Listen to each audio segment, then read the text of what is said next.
Hey everyone, welcome to our webinar on the secrets of a sustainable and effective off season. Um, so, what is today's date? November 13th. So, most athletes, they're wrapping up or have wrapped up their main racing season. So, the goal of this webinar is really to talk about what are the components of a good off season and actually explain why. Because I think oftentimes coaching is driven by tradition or cross sport principles are applied and they're not necessarily grounded in good science. So we can talk a little bit about, the why of how we like to structure off seasons. Um, and I'll go into some studies that cover that. But as we're going through this, definitely think about what you want to improve this off season because I'll talk about how we generally structure it, but the off season is also a good time to kind of really emphasize maybe one discipline over the other, or even just develop a habit, even unrelated to swim, bike, run.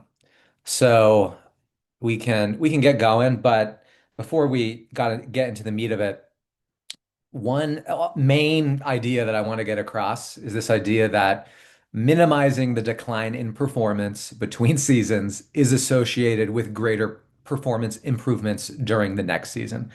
There are a few good studies that show this. That doesn't mean that you need to train as hard as you did during the season, and I'll explain why, but we want to minimize losses. So we want to minimize a huge reduction in VO2 max. We don't want you taking a month off. We don't want you, you know, completely carving out intensity from the uh, the plan. And we'll kind of talk about why. And feel free to interrupt me and ask questions or give your own thoughts as we move along here. But in general, just the purpose of the off season. Uh, Number one, it's really to kind of mentally and physically recharge and rejuvenate. Um, and I want to clarify what we mean by transition versus off season. So when I talk about the transition period, I'm typically talking about usually the 2 week period after the season where athletes probably should do close to nothing. So we have this transition period, and then we have the off season. So we want to keep those separately. I tell athletes, feel free to skip every workout on the plan in the transition period. Usually it's just active recovery stuff. It's all optional, or if they feel like doing something else, do it.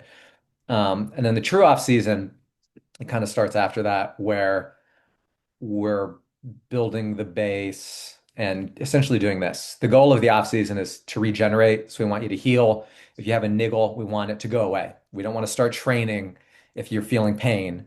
Like now is the time to rest deeply and make sure our bodies are ready to go as we start building back up again. We want to refine, and what I'm talking about here is technique. So it's the time to really focus on technique in the pool. You should do that all the time, but the off season, it's a good time to emphasize it. Also, run technique, pedal stroke, muscle strength and balances, etc. And then we want to rebuild sort of after the transition period when we do nothing. And the way this is structured is based on your goals. I sent out an email talking about like, define your port. That's basically saying, what is your goal? What is the overarching goal that you have for next year, which is 2026? So the structure of the off season has to depend on your port. And the main idea is we don't stop training. We just kind of shift focus a little bit. So before the way this is structured is I want to talk about a little bit about the science of it. And then we'll kind of go into 10 principles of the off season just so that you understand the rationale of how we structure it. So there are three studies I want to cover here, and one sort of involves minimal effective dose of training for you to maintain VO2 max and endurance, defined in a specific way. Uh, I want to talk about a study that this is probably my favorite study as it relates to the off season, and I'm going to go into pretty extensive detail about this. But this shows that maintaining intensity throughout the off season enables you to reach a higher peak next season than before.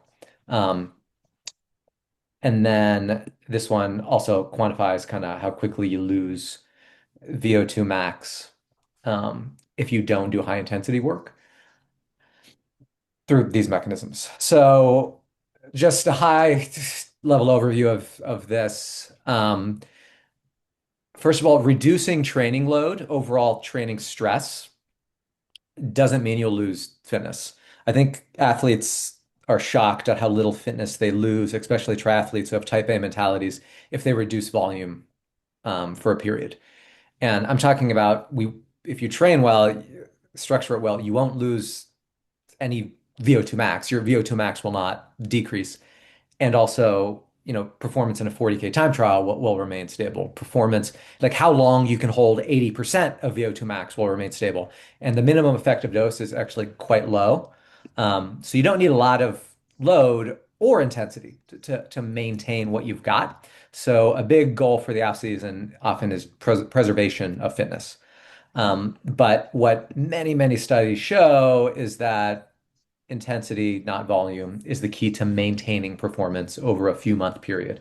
Because for many athletes, the idea is not to continue building fitness over the off season. It's like, all right, let's take a step back, recharge, spend more time with the family, etc. And we want to preserve what we've got, and we don't want to be stressed out that we're losing the benefit of all of the work we've done in the prior year.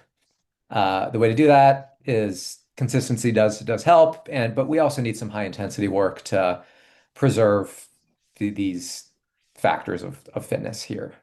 Um, so one of the reasons I'm talking about this is a few athletes, they're like, well, I just want to do easy volume in the off season or whatever, or they think that's a very old school view and an old school paradigm, and it's just not it's not effective. Actually, it's detrimental. Um, and one of the reasons, or one of as evidence, is this study. So this study was published in Review in Sports Medicine 2021, maintaining endurance performance during periods of reduced training. So this study basically had athletes reduce their training load and looked at the results. But the main gist is that so what happened in this study, I believe they trained these athletes for 10 weeks. They were like fit people, they trained them for 10 weeks, and then they reached a certain VO2 max and exhibited a certain type of endurance. And then they made these adjustments to training for the subsequent 15 weeks to see which groups of athletes retained those gains. So the main idea that you can remember is that a reduction in volume of 60% and a reduction in frequency of 30% actually led to no major VO2 max drop. So it doesn't take a lot of that's if intensity was maintained. So it doesn't take a lot of time to maintain what you've got. So keep that in mind. Um, and this is the actual data. So during the base training here, there was a high intensity um, group and then a lower intensity group divided up basically. But you can see the results here based on this arrow basically. So reducing the number of sessions. So the athletes were doing sessions per week in the buildup, and then reducing it to four for 15 weeks led to no reduction. Reducing it to three, no reduction. Two, no reduction, and one, no reduction in the high intensity group. Um, and then you can kind of see that the endurance group, when they reduced volume, it led to reductions in fitness, basically. And that this is in VO2 max, aerobic capacity. And then this table shows the impacts of on endurance. Endurance sort of categorized as, time to exhaustion at 80% of aerobic capacity and time to exhaustion at 100% of VO2 max. So this shows the impact. If you do the high intensity group, so the group that maintained intensity but reduced frequency and volume, it remains stable. So they maintained their endurance. And I think this is kind of surprising to athletes. Um, Whereas the low intensity group, the group that just did low intensity, but actually trained actually more, they lost fitness. So that's just a quick overview of that study. And then this study is my favorite. So this study involved 16 well-trained cyclists. So what happened is they did their season, they had a transition period, and then they tested all the cyclists to figure out, okay, VO2 max, 40K time trial power, etc. And then these athletes entered an 8-week off season. Uh, there was a high intensity group. So there are two groups, a high intensity group, and that group did basically a high intensity session every week. And it was typically 5x6 or 6x5 at threshold or a little bit harder, basically in the severe zone of training. And then the other group just did low intensity work. And the results were kind of crazy, actually.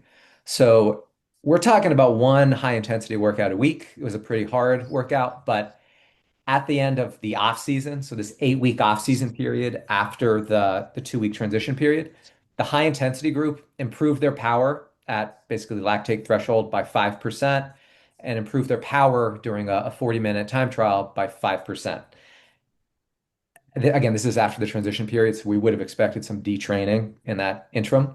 Whereas the group that just did low intensity, they lost fitness, clearly, even though they were training the same volume.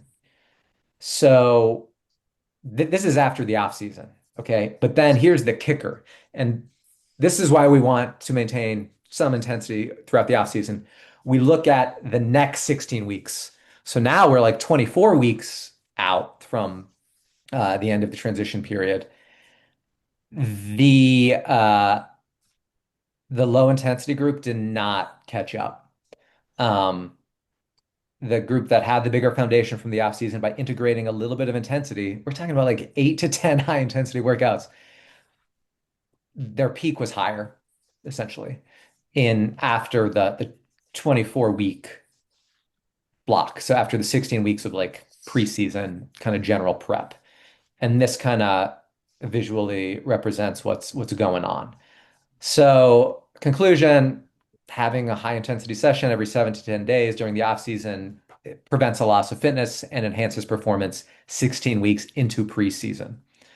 Um, and the training pool here, these were actually high level cyclists. Their VO2 maxes were, I think, in the 60 or around 70, upper 60s to 70, as I recall from the study. So it's important, but you don't need a lot to maintain or build fitness. And then this study, I won't talk about the details. The idea was just that um, by maintaining high intensity work, you maintained fitness. You maintained your VO2 max in a 15-week maintenance phase. So reducing volume is fine from a fitness maintenance perspective, so long as you're training and you're still integrating a little bit of intensity. Does anybody have any questions or thoughts on those three studies, or any surprises there that jump out at you? Conrad, Joe just asked a question. Joe, do you want to come off mute and ask?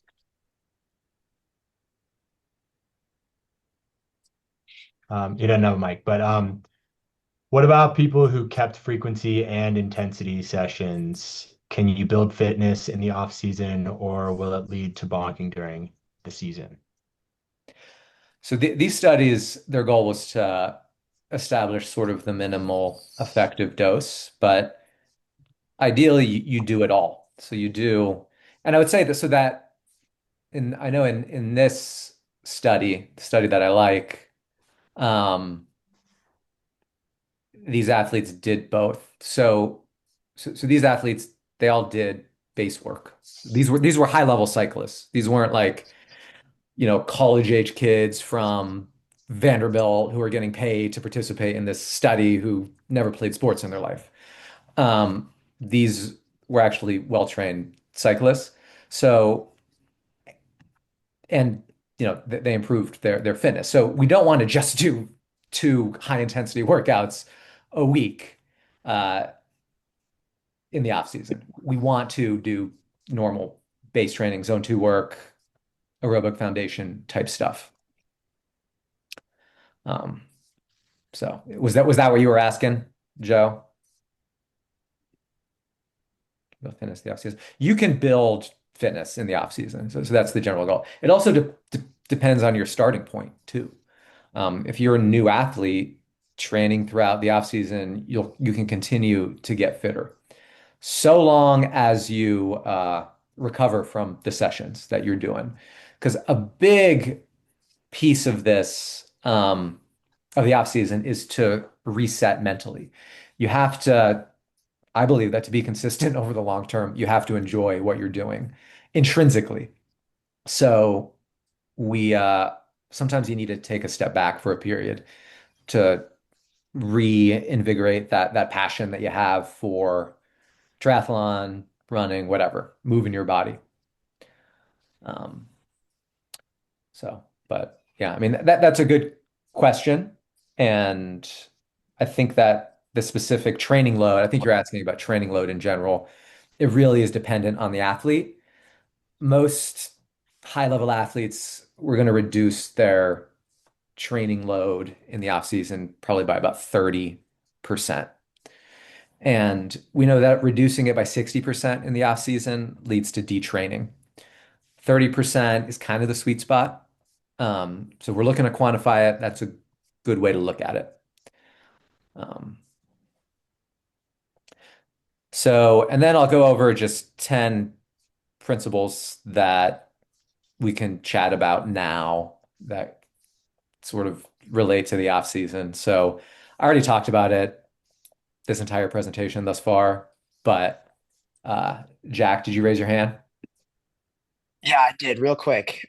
Just before you moved on, I wanted to ask you if, and maybe the studies covered it and I kind of missed it, but so like if an athlete's training 20 hours a week before and then another athlete's training 10 hours a week, during the off season, would you expect that like the ratio of intensity to be similar with those athletes? Or is it like, for example, does the 20-hour a week athlete also do, an hour of intensity a week and the 10-hour athlete? Like, is there a minimum dose? Is it dependent on how much you were training, or is it like ratio wise, or is it just kind of like a absolute number? Does that make sense? Yeah, it does. And in general, a high level athlete should in the off season, it depends where in the off season we are as well.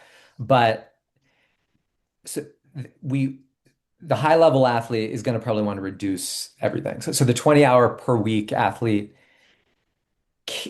in the off season is not going to want to probably spend the same amount of time in the severe zone during the off season as they do, say, maybe in the race build.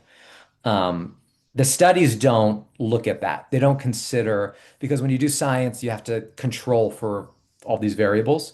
So there is no data on, a 20-hour per week athlete, what's the ideal way to structure the off season if they want to reach the next level subsequently. But a lot of it does relate to the athlete and what they can absorb and recover from. And again, what the study showed is that about 30 minutes of high intensity work per week ena enabled these athletes to maintain their VO2 max, etc. But I mean, it's a great question. If a 20-hour a week athlete is used to spending 2 hours per week cumulatively at, say, tempo or harder, do they need to maintain those 2 hours to not see a reduction in their VO2 max because their VO2 max is higher or what have you. Um, and I don't think there's data on that. I think that it's probably dangerous, at least, to maintain a super high ratio of intensity year round. I do think you want to peel back intensity in the off season. Everybody should. Um, so I think the answer is not, it's not a straightforward answer necessarily insofar as the studies demonstrate anything like useful. The studies don't answer your question, basically. Okay, sounds good. Well, thanks for going over it. But yeah, but again, I do think that professional athletes, 20 plus hours a week, they do need to reduce their overall intensity training load as well in the off season for at least at the beginning. Because keep in mind, you're taking a 2 week transition period. So you're losing fitness and you kind of want to ease back in and um, reduce load. And this is also the opportunity to focus on other things like um, technique. So, principle number one, we're looking at a strategic reduction in overall load or volume, but we're not stopping. So, we want to maintain rhythm and frequency. I'm a big advocate of maintaining frequency. Um, so, this one, we've been kind of talking about this one. And then we talked about the minimal dose of intensity that is helpful. Um, Once a week per discipline is going to be enough. And if we're talking about preserving aerobic power, VO2 max, um, and the studies that again that we just talked about, it was pretty polarized. So they were doing short intervals at threshold plus. So that I'm not talking about tempo work, etc. Um, in the off season, we part of in my mind, the first month of the off season is you got to let the body heal. Many athletes, they screech into the last race of the season and they're barely keeping it together. The wheels are starting to fall off. Everything is kept on by electrical tape and they need to give time to let their body heal. So this is another reason why, like Jack, to your question, pro athletes generally aren't training at the same they're not performing the same volume of intensity in the off season as they are during the season because part of it is risky. We don't want you doing hard running track workouts year round. We want to kind of peel back and maybe we focus on just tempo work or more form-based work. Hills are a great thing that I prescribe to everybody in the off season. Hills are great for building economy. And it's also a good time to do some low cadence torque work on the bike. Think about your pedal stroke. Do you have any dead spots in it? It's the time to think about efficiency. So, what do I mean by efficiency? It's basically using as little oxygen to go as fast as possible. So we want to get better, essentially more efficient at swimming, cycling, and running. So it's the time to focus on technique, especially in the water. Um, it's also the time to work on run efficiency and think about your form a little bit. Stop neglecting uh, plyometrics or stop neglecting drills. Like run drills, we do those for a reason. Um, they make you a more economical runner and they ignite the nervous system and they can actually, make your muscle tendon connection, like your muscles and tendons sort of more stiff so that you can run with less energy loss. Like there are reasons we do drills beyond just, we do them before a high intensity workout because we've always done it. It's like there are underlying mechanisms that we want to take advantage of.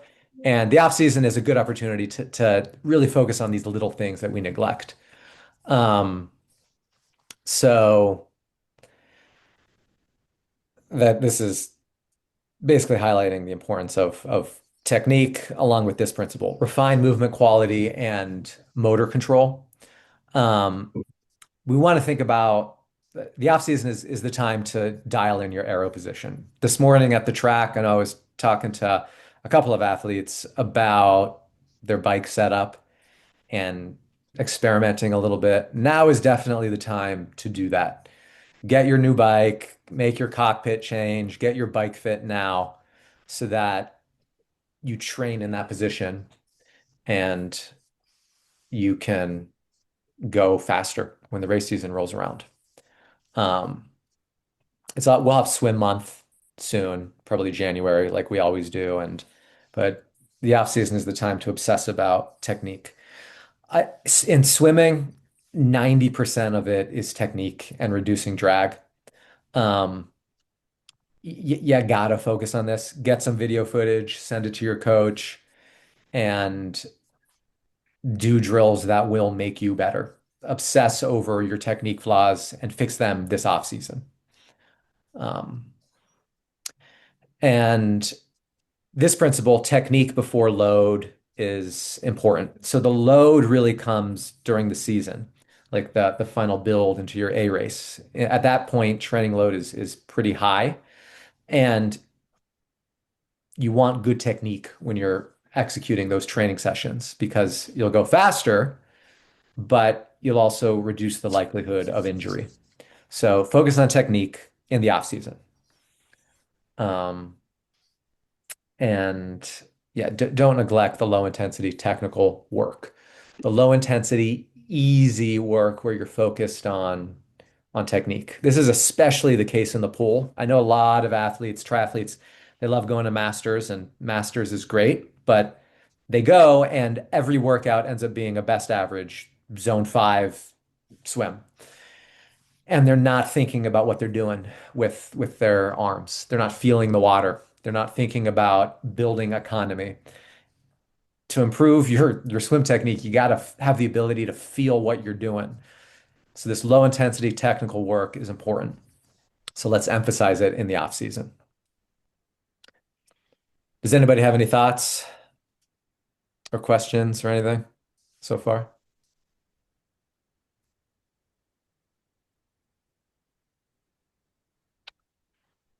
Nope.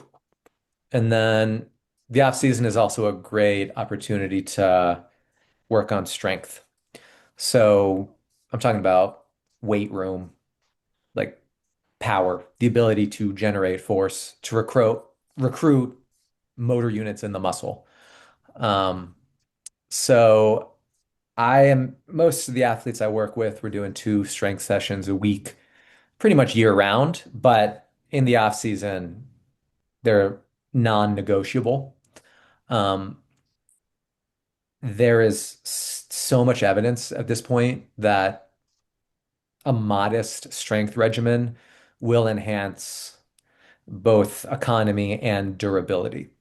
So you'll move and utilize less oxygen to make a given movement, and you'll be able to maintain form longer into a race or a training session. You don't need to be lifting a lot. You don't even need to be lifting that heavy to reap these rewards because the benefit, we're not going for hypertrophy. We're not going for getting big muscles. We're looking to get to achieve a well-connected nervous system. So it doesn't literally just one compound movement, you sort of good strength session a week will go a long way. So we want to get strong here. It's also possible that it reduces injury risk. I know everybody always says this. There isn't a whole lot of evidence in the literature that it actually does. However, we know that it enhances performance, and you should do that. You should train. Now, if you have an imbalance, and you need to implement a corrective exercise program to address an imbalance, that's different. That will reduce your injury risk, but just in the studies, we don't want to think about, oh, my hamstring hurts. I need to go do a bunch of squats or deadlifts or something. It's like, well, no, let's figure out why the hamstring is hurting. Most likely just increased training load too quickly, etc. So, we don't want to give too much undue value to strength training from an injury risk perspective, but it will make you a better athlete. So do strength training in the off season. Does anybody have any questions on strength training or anything? When it comes to movements, uh, we want to emphasize the compound sort of multi-joint movements. Squats, step ups, lunges are great. Deadlifts, I like to prescribe hex bar deadlifts or trap bar deadlifts. Um, but the RDLs are great too. Um, so kind of work on the posterior chain here. It's good to do some hip stability kind of stuff, unilateral bridges, bird dogs. We just want to make sure that our brain is and nervous system neurons are connect well to our muscles. And doing this type of work will achieve that. Hey Conrad, Yep. one thing I like to add when it comes to strength training, like in different periods of the season, is like during the off season is a really great time to like prioritize. If you have two sessions in a day, prioritizing strength training like as the first session of the day, moving the most weight that you can, and then allowing like any accommodation that needs to happen like in the following session. And then in the opposite like time in the season when you're like really focused on race specificity or like yeah, if we're like working towards a particular race, then like flipping that and making sure that we're like attacking the like swim, bike, or run as the first priority session if you have like that in your availability, and then allowing like the strength training like accommodation later on in the day. Yeah, that's a good point. That's what we're getting at when we say, okay, we want to emphasize strength training more in the off season. Prioritize it for sure. And then Joe had a good question. He asked, are more physiologically athletic lifts like cleans, weighted box jumps beneficial compared to straight strength training like heavy squats? So, you know, both. So I like to carve it out into plyometrics and then just traditional strength training, like you're talking about, like the strength-based stuff, heavy squats. Because when you start talking about like Olympic lifts, etc., weighted box jumps, be careful with those. Um, the studies that have been done on endurance athletes, plyometrics are beneficial, and strength training alone is beneficial without doing Olympic lifts or power-based stuff. So power is basically force times velocity, so moving weight quickly. There isn't evidence for endurance athletes that doing Olympic lifts or doing more power focused lifts is more beneficial for what we're looking to do, which is enhance economy, movement economy, and durability. There's one study in my mind that combined plyometrics and strength training, and the athletes lifted 2 times a week. They did 3 lifts. I can't remember exactly. One was definitely a squat, and then there were 2 other lifts. I can't remember off the top of my head what they are. And then plyometrics once or twice a week. And the athletes' economy, this was for running, the run economy improved about 3%. Um, and their ability to maintain a better economy deeper into, I think it was like a 2 hour run improved. So that combined both of those things. I can tell you that, and there are other studies that just do look at strength training, just basic compound movements, squats, deadlifts, lunges, um, and it led to a very similar improvement in efficiency. So you don't need to do plyometrics. And I would say that most amateur athletes or even professional athletes should not be doing a lot of plyometrics. They always get hurt. And I'm talking about, I've attempted to integrate plyometrics many, many times. Like you have to do it right, and you can't. You have to do it with good form, and you can't go crazy with it. Um, so I don't even emphasize that a lot. Um, Drills and strides are plyometrics. So as are hill running. Hill running, consider they're not plyometrics, but consider them the replacement for traditional plyometrics like pogo hops, um, crazy skips or counter movement jumps, like jumping off of a box and jumping as quickly as you can once you hit the ground. When athletes do that, when endurance athletes do that, they always get an Achilles strain or they strain their calf or something. So, anyway, that gets into a little bit of the nitty gritty, but you know, I would encourage most athletes just to latch on to the concept that traditional strength training is going to get at what we want. So you don't need to do the physiologically athletic lifts that you mentioned um, in your question.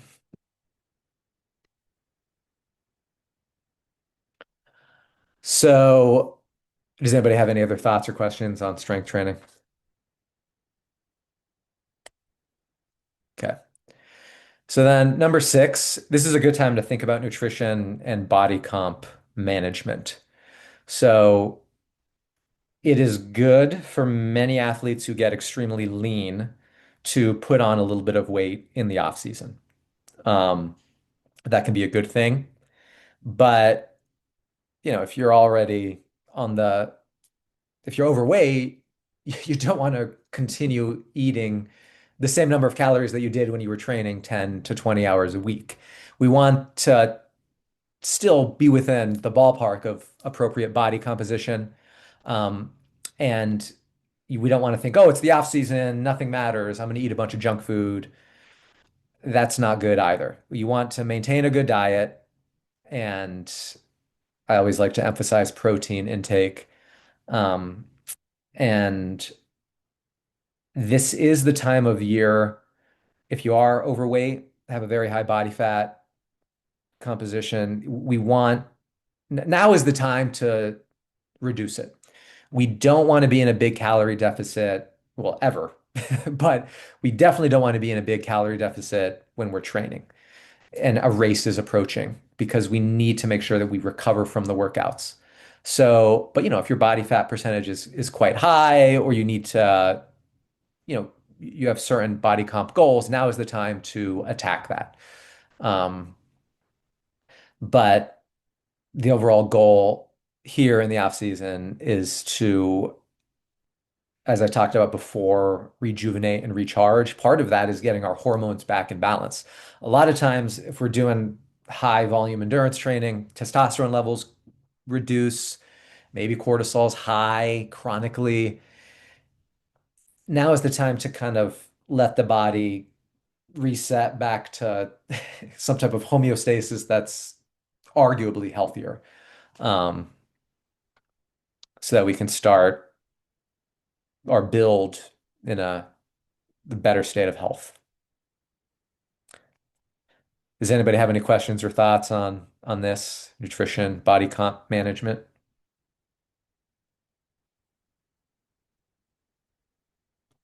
Nope.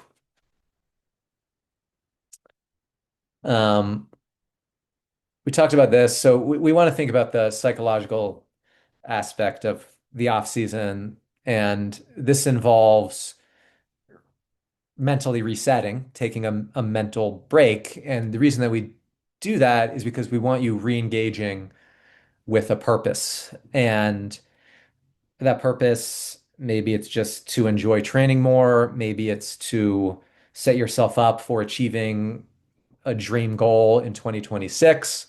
Um, but a short mental break will basically enable you'll be more excited about your goal.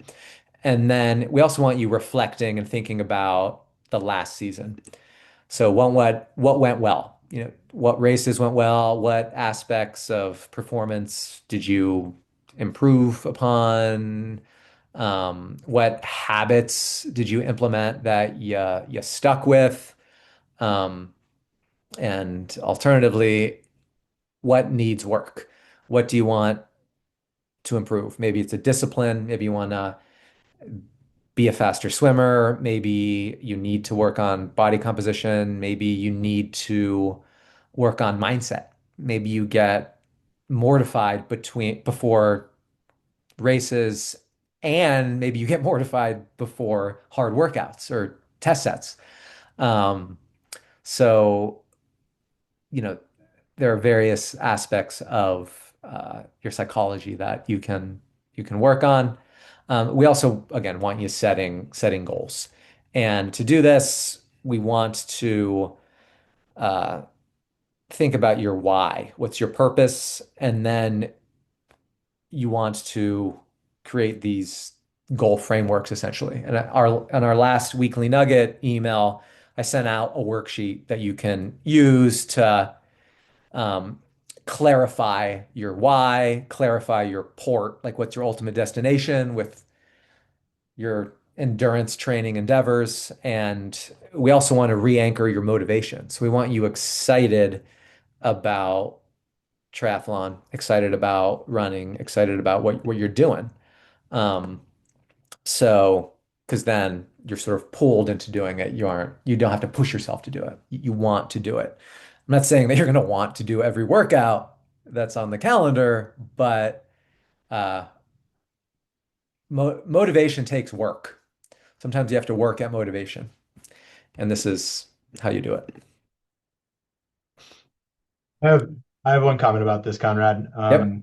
Like when it comes to this like psychological reset, I feel like there are many athletes that I coach that sometimes the like the importance of adhering to structure in the build up to a race like results in this like kind of need to like just reset and explore and just Mm. like I don't know do things outside of like what is structured on the calendar. And so this is like I mean especially the early period of the off season like is when I like to give folks like the opportunity to kind of like dictate if they are interested in like joining a group ride that I kind of like encourage them not to join like during other points in the season, depending on weather, of course. Right now, there's not a lot of group rides happening in Colorado, um, but yeah, if they want to join a group ride or like go on a group run that might like push them a little harder on their easy recovery run,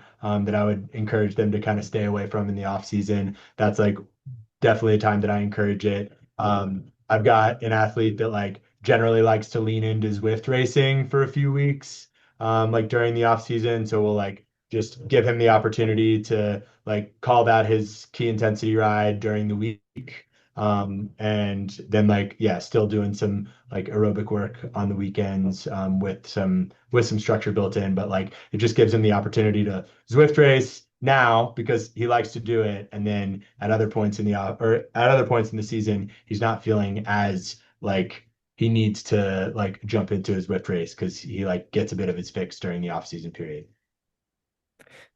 Yeah, that's a great point.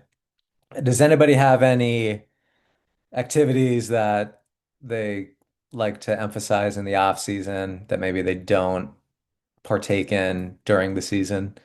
Maybe less discipline specific work, um, or anything like that. Pickleball. Pickleball? Yeah. Nice. I've got some folks that like to sort of join Barry's classes sometimes during the off season that they like don't really do as much of during like during the season. Um, yeah, mountain biking. So people, Elizabeth. Lawrence has yoga. Yep. I think yoga's great during the season as well. Um, Depending on the yoga, I mean, I wouldn't encourage like a hot yoga super intense session like mid season, but True. I love doing yoga. Hockey, nice. Nobody said boxing, which is good. Hockey can include boxing sometimes, right? Yeah, that's true. Legree Fitness. I think that's Or is that a Pilates type approach? Cross country skiing is one that a couple of athletes I work with who live up north like to do. Um, in my mind, that's kind of the ultimate. That's a pretty good stimulus for sure. Yeah, I've also got folks that like different kind of skiing, like really enjoy doing resort skiing, and it just like kind of takes up a lot of the weekends. Hmm. And while like I don't know, the aerobic benefit of doing any like downhill skiing um like isn't really like as much as like something else that you might do on the weekend. It can really beat you up. So I've noticed that athletes that are really trying to still fit in like a 2 or 3 hour indoor bike ride like in the evening after spending like 4 or 5 hours on the mountain can quickly like end up feeling pretty run down. Yeah, So yeah, but I know there are a lot of folks who like to enjoy snow sports when they have easy access to them, and just like making sure that you're like aware of that and considering like the accumulated load. for sure. Yeah, allostatic load, life stress. We need to take all of this into account because you have to recover from the work you're doing. Um, and we want to maintain a healthy psychological outlook throughout the off season. We want to be excited when the season rolls around.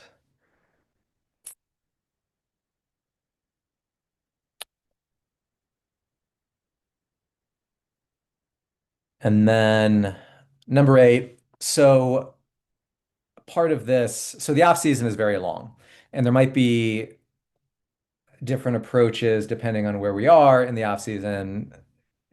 The off season basically starts now for athletes, or it started in October for some athletes, and they're not going to race again until May.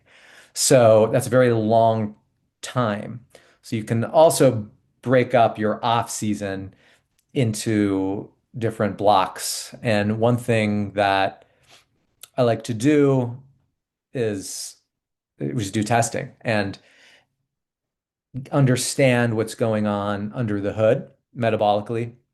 And then because when we do that, we can understand strengths and weaknesses basically of an athlete. And then the off season can be an opportunity to address certain facets of fitness more deliberately because we don't have these races interrupting what we're the adaptations we're trying to incite in the body. So testing and benchmarking is helpful in the off season. With the athletes I work with, this is an overgeneralization, but they'll have their transition period, they'll start their off season training, and then about 6 weeks into the off season, I like to do testing. And, whether it's inside testing, which is sort of the ultimate testing, you'll get a full metabolic profile uh, of what's going on with you. And then, or maybe it's just critical power testing, or maybe it's short running races. Short running races are awesome to do in the off season. You can do a 5K race every other week, and that's probably okay. Just the recovery costs are very low with that. But that's a type of testing um, that we do. And one of the reasons we do this is, especially for higher level athletes, we know we have certain benchmarks or key performance indicators that, an athlete has to reach a certain level if they want to compete with who they want to compete with. So if we know that an athlete is not hitting, doing well with a certain KPI, well, okay, what work do we have to do to improve that? I mean, one obvious thing that we look at is with an athlete's metabolic profile is what's their VO2 max and what is their threshold. And based on what they want to do. If you want to qualify for Kona and you're a male, it's going to be very difficult to do that if your VO2 max is not 60, obviously. And so if your VO2 max is not 60, okay, that provides some number, some direction on what we need to achieve. It's like, okay, what does somebody with a VO2 max of 60, what do they do in training? Uh, you need to do that. So let's do that. And then we also look at, your ceiling. So your VO2 max is X, your threshold is Y. Okay, your threshold is it's approaching your VO2 max. We need to raise the ceiling now and maybe train in a manner that will do that. And based on your metabolic profile, how do we do that? And so we look at things like that. We look at VLA max. Certain athletes, they're just big carbohydrate burners, and we can train in a manner in the off season to reduce that VLA max. We have uninterrupted period of training where we can reduce their VLA max, which will increase efficiency. Because some athletes I work with, their VO2 max is really high, but their efficiency is horrendous. So how do we close that gap? Testing tells us this, and it can allow us to set a better direction. Um, so I like data. It's nice to let data guide you so you can be confident in what you're doing. Does anybody have any questions on this? Any questions on inside testing or anything else?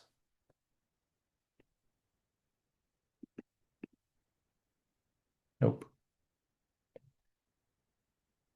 All right, race planning and goal alignment. So we'll have an entire webinar on this that Chris Haig will lead. Um, but you have to define your port. You have to set some big goals, and then you have to maybe they're performance goals or outcome goals, but then you need to set the process goals that will get you there. So what does that mean? It's like, okay, to achieve X, maybe you want to qualify for Kona. Maybe you just want to finish your first Ironman. It's like, okay, what are the process goals that will enable me to do that? Okay. Maybe they're basic. I need to ride 3 times a week. Maybe that's step one. That's a process goal. Maybe you need to set habit goals. Maybe it's like, I'm just going to wake up, drink coffee, and then hop on my trainer 3 days a week. Or maybe I'm going to attend the track session every Thursday.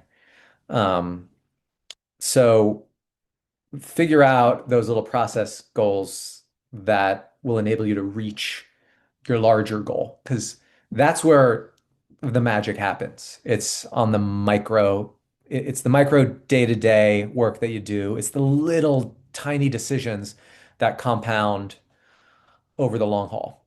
And rather than just say, oh, I'm going to qualify for Kona next year, or I'm going to, finish in the top 50% of my age group at 70.3 Chattanooga. It's like, okay, it's great to say that. Even saying it, you sort of feel like you achieved it a little bit, but you got to get down and dirty. And setting process goals, it can be fun. And then it's just like little hits of dopamine day to day that allow you to build consistency. So you need like a guiding purpose, which might be the big performance goal, but then you need to set these little goals day to day.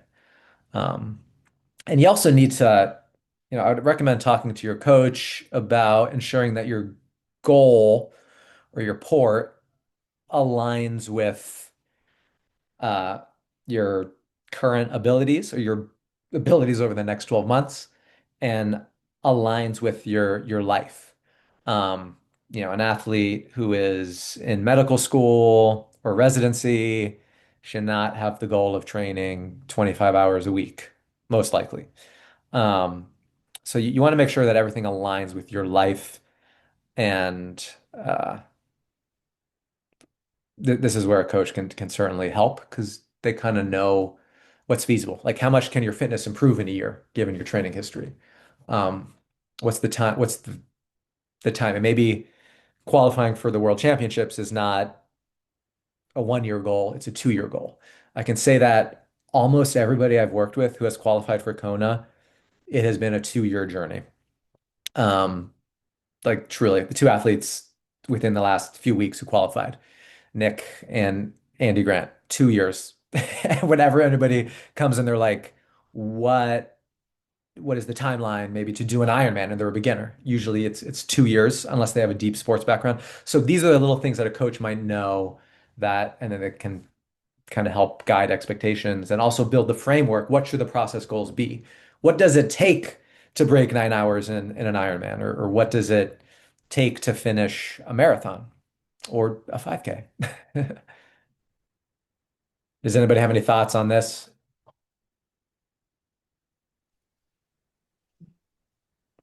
Nope. Move on. And then the last thing we want to think about, like the intrinsic enjoyment you get from training and how you need to do everything you can to enjoy training. And part of that is taking advantage of the working triathlete community. So if you live in Middle Tennessee, we have group training sessions, multiple ones each week. We have camps. Our first camp in 2026 is going to be, I believe, in January, a winter camp up in Cleveland that we have every year. And then in April, we're going to have a Chattanooga cycling camp. And then we'll have other camps throughout the year. So engage and do some group training sessions. Um, and just try to enjoy moving your body throughout the off season. Whether I know we talked about gravel, trail running, skiing, etc. But the idea is figure out how you can enjoy what you're doing more, because that's going to foster consistency. Um, so try to work on motivation. I know that sounds silly, but do some work to make sure you have fun. Does anybody have any thoughts here? Nope. I know that the track was fun this morning. We had an athlete who just talking about process goals or goals that you can kind of create in the off season. He's been in his off season for a while, but he wanted to break his mile PR. And his mile PR was set in high school. And so we trained for a few weeks to try to set him up to break his PR in the mile. And then we had a couple athletes pace him and people cheering him on, and he did it. He broke his mile PR at the track. So sometimes little fun things like that can keep you motivated and create enjoyment. Um, Already talked about this, so I won't talk about that anymore. So common off-season mistakes. So number one is just starting too hard too soon. We need you to heal up. Uh, we don't want you burning out and just being overly fatigued all the time. Again, we want to reset and then build up intelligently. And we also don't want you doing nothing. We don't want you to detrain substantially because you won't improve year to year if you detrain too much in the off season. We talked about a couple studies that show that. Um, we also don't want you ignoring the little things. They're not little, they're huge. Continue sleeping well, practice good nutrition, do strength training. And we also don't want to get into this old school mindset that all you should do in the off season is big volume. Quality is still good from a fitness building perspective. And, I believe that when you do higher intensity work, even though we do reduce the frequency of it and the load, it just keeps you mentally strong, but your body is used to it year round. So it isn't a huge shock to your system and you build efficiency. So your brain, you think about your central governor, uh, it part of it is it's beyond the heart and the lungs and metabolically what's going on. The other piece of this is you just get better at relaxing at higher intensities. So this is another that's another reason I think athletes should maintain some intensity in the off season. Um, but as those studies demonstrated, quality, it's not a nice to have, it's essential in the off season to maintain some quality if you want to level up and reach the next level. Um, does anybody want to share any things they're planning to do in the off season, um, or habits that they want to build over the off season?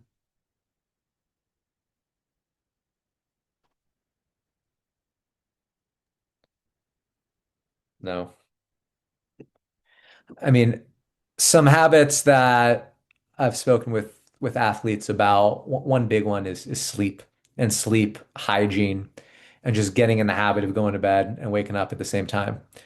That's always a big one. Another big one, and I mentioned it before, but obviously as athletes move through their careers and they accumulate more responsibility, they have children, it becomes essential to train in the morning.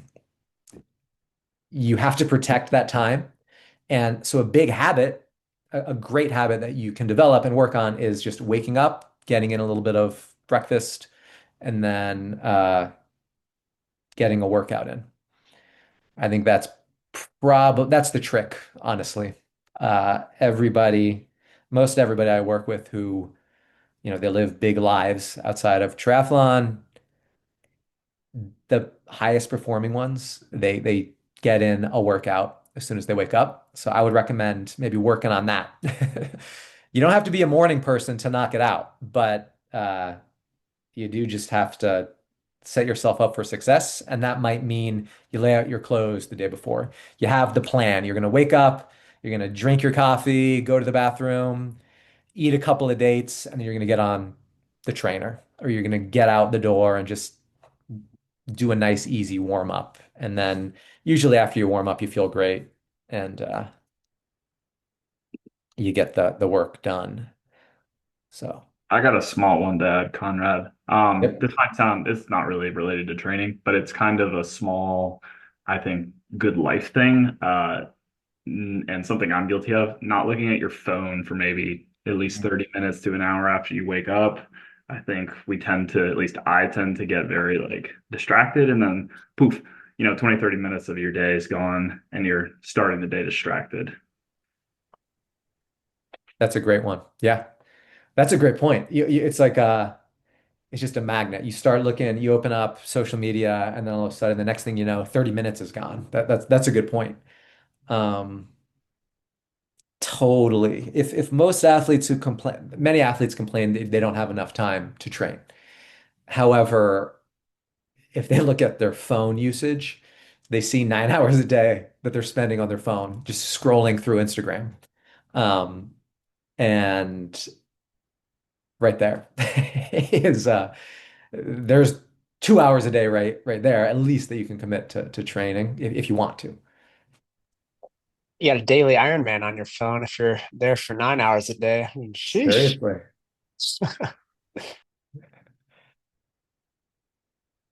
But what else? What other habits are people interested in working on over the winter? I'll throw out a few more. Um, warming up well before workouts. That's a big one, especially run workouts. I mean, not only can it help prevent injury by getting the muscles warm and sort of igniting the nervous system so that you're activating the muscle patterns in the correct way. Um, but it'll also just make you execute the workout better because you'll be able you'll be able to go faster, but it'll reduce the likelihood of injury. If you warm up and neuromuscular efficiency is improved, like it's just you'll tap into the muscle groups you need to tap into when you need to. Don't rush the warm-ups. That's another one, basically. If you have to cut a workout short, skip the cool down, not the warm-up. Elizabeth, getting a dedicated alarm clock is super helpful for getting the phone out of your morning routine. That's a good idea. I've been looking nostalgically at alarm clocks online, like the old big ones that almost were made out of wood that we grew up with. and they'd go off that annoying. I sort of miss having that. Maybe I'll get one rather than the iPhone wake up call.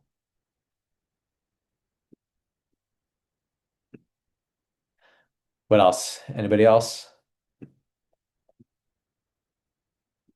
Nope. Well, that's all I got. Anybody have any questions on anything or anything they want to add?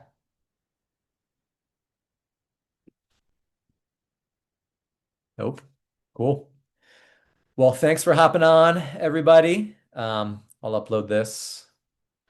I recorded it, so if you want to, or if you want to read the studies, you can check it out. But good seeing everybody, and we'll we'll see you next time. Thanks.